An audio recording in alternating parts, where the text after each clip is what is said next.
দীর্ঘ প্রায় ১ দশক পর ৩ দিনের চীন সফরে গিয়েছেন মার্কিন প্রেসিডেন্ট ডোনাল্ড ট্রাম্প। এই সফরে তার সঙ্গে ছিলেন বিশ্বের সবচেয়ে প্রভাবশালী প্রযুক্তি ও ব্যবসা প্রতিষ্ঠানের শীর্ষ নির্বাহীরা। নভেম্বরের মধ্যবর্তী নির্বাচনের আগে একটি বড় রাজনৈতিক বিজয় সুনিশ্চিত করা ও চীনের বিশাল বাজারে নিজেদের ব্যবসার প্রসার ঘটানোই এই সফরের মূল লক্ষ্য।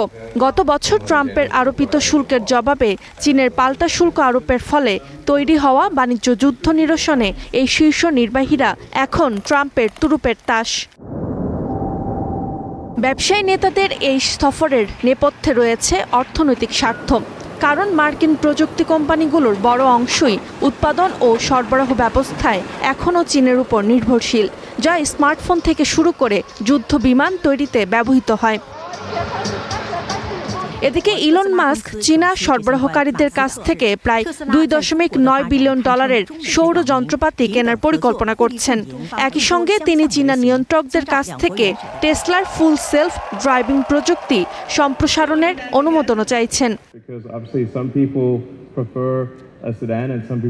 একইভাবে অ্যাপল ও বোয়িং তাদের উৎপাদন ব্যবস্থা ও বিশাল বিক্রয়াদেশ নিশ্চিত করতে বেইজিংয়ের সাথে নতুন চুক্তির অপেক্ষায় রয়েছে।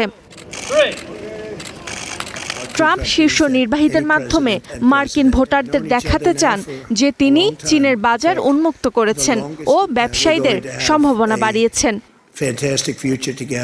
Roksana Rimi, star news.